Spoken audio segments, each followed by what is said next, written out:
nocivos a nivel individual. Las, las consecuencias de este contacto han sido principalmente los grandes cambios perjudiciales que se han notado en la vida de muchas personas. Con frecuencia, quienes han sido contactados por los extraterrestres se hacen erráticos, abandonan su trabajo o estudios y habitualmente abandonan a su propia familia.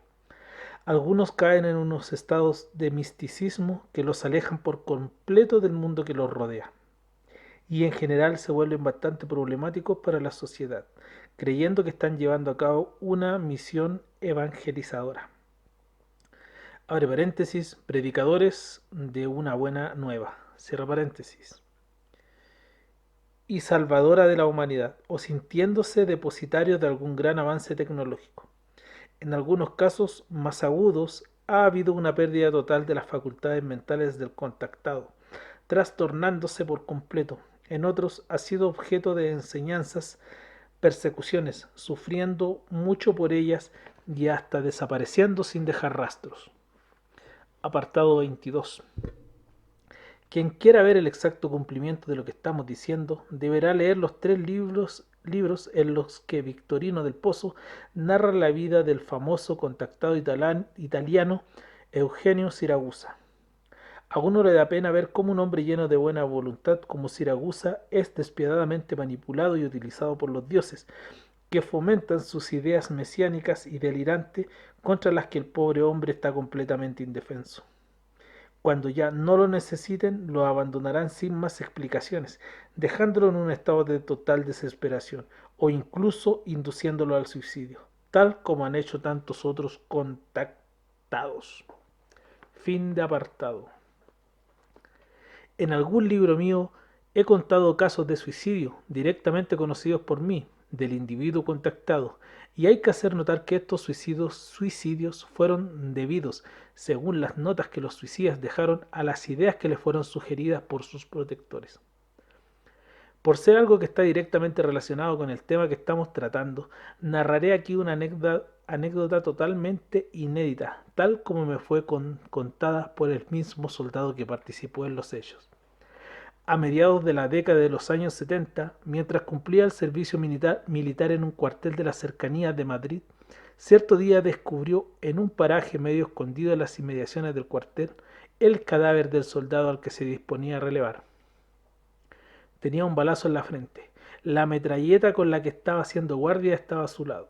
De un bolsillo salía un papel en el que estaba escrito un mensaje para su padre. En él decía que mientras hacía guardia, la víspera por la noche, se había aparecido una mujer bellísima, vestida con muchos velos, que le había hablado del cosmos y de las muchas vidas que hay fuera de la Tierra. Le dijo también que el límite de la felicidad era infinito, que ella había llegado hasta allí en una nave sideral y que lo invitaba a irse con ella. Él tuvo miedo. Abre paréntesis. Entre otras cosas, porque le daba temor abandonar la responsabilidad militar que tenía en aquel preciso momento. Cierra paréntesis.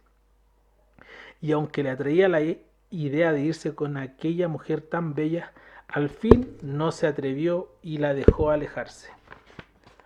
Naturalmente, tras esta visión quedó totalmente conmocionado y durante todo el día no dejó de pensar sobre ello. No informó a nadie sobre lo que le había sucedido, pero en un momento sintió un gran arrepentimiento de no haber seguido con ella y recordó que la dama le había dicho que siempre que lo desease la podría alcanzar. Se le ocurrió que la manera de reunirse con ella era quitándose la vida.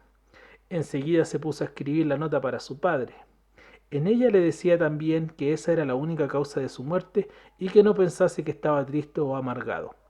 Además, le prometía que volvería a visitarlo y que los ayudaría. Al día siguiente, cuando le tocó de nuevo su turno de guardia nocturna, se quitó la vida. El recluta que encontró su cadáver no enseñó la carta a nadie excepto a un amigo de su entera confianza, pero no a las autoridades militares, ni al mismo padre del suicida, a quien iba dirigida. Dio enseguida parte de su macabro hallazgo y por las extrañas circunstancias del caso fue acusado de la muerte del centinela. Estuvo preso por ello 14 meses, pero al no encontrarse causa ninguna contra él, finalmente fue dejado en libertad. Apartado número 23. Mucho tiempo después de escribir esto, leí en el diario 16 del 8 de marzo de 1984 la siguiente noticia. El, el cadáver del soldado Carlos Azúa Molinero fue encontrado esta mañana en la garita del Centinela, al realizar el relevo de la guardia, con un disparo de bala en la cabeza, según informó el cuartel general del aire. La noticia dice que el suceso tuvo lugar en una de las garitas avanzadas que limitan la zona militar de la Escuela de Transmisiones y Alcorcón, a las afueras de Madrid. La noticia concluye así: se desconocen las causas que motivaron los hechos, si bien el estado depresivo en el que se encontraba la víctima esa misma noche, según relatan sus compañeros de servicio, hacen suponer que se trata de un suicidio. Desconozco si el cuartel en el que sucedió este hecho es el mismo en el que sucedió el que he relatado. De ser el mismo o cercano, cabe la posibilidad de que la mujer bellísima siga en su macabro deporte. Fin de apartado. Por no entrar de lleno en el tema, no quiero profundizar en este caso.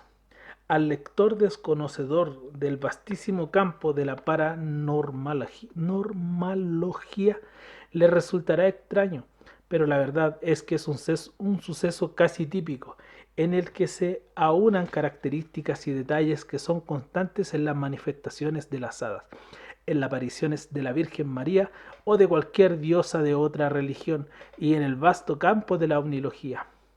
Todos estos fenómenos, por más que los fanáticos de cada uno de ellos se aferren a la veracidad de su punto de vista, son una misma cosa en el fondo y provienen de la misma causa.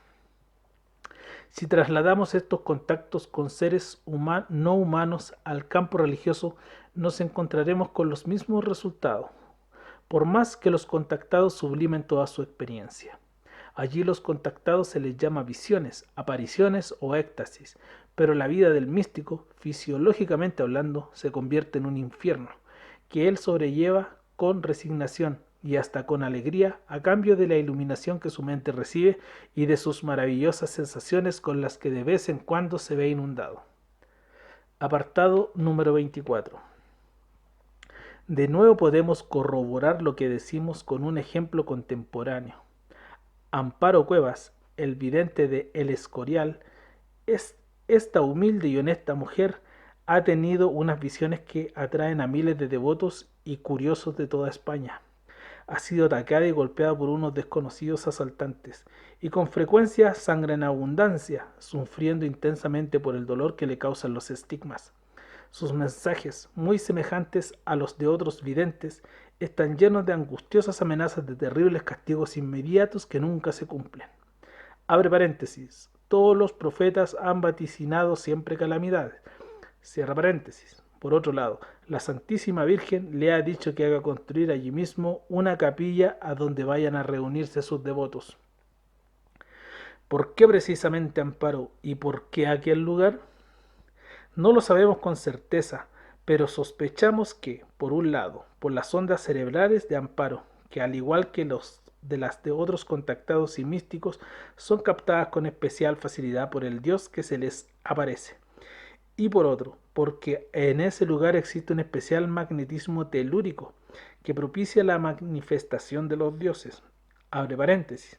La actividad ovni en esta región es muy abundante, y recuérdese la proximidad de otra ermita y del monasterio de San Lorenzo de El Escorial y del impresionante monumento del Valle de los Caídos, tan lleno de recuerdos y energías psíquicas. Cierra paréntesis y fin de apartado.